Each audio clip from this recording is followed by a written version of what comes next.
हजरत अबू हुरैरा आप जानते हैं मारूफ साहबी हैं, ये बड़े गरीब थे। कहते मैंने एक दिन अर्ज़ किया या रसूल अल्लाह सल्लल्लाहु अलैहि वसल्लम, हम गुर्बत पर मुतमईन तो हैं लेकिन या रसूल अल्लाह गुर्बत ख़त्म नहीं हो रही।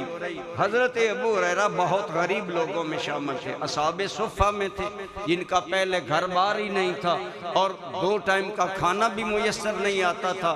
आपका कुछ अरसा गुर्बत में गुजरा तो आप फरमाते मैंने एक दिन आप सल्लल्लाहु अलैहि वसल्लम की बारगाह में अर्ज़ किया तो आपने फरमाया अबू हुरैरा 3 काम किया करो।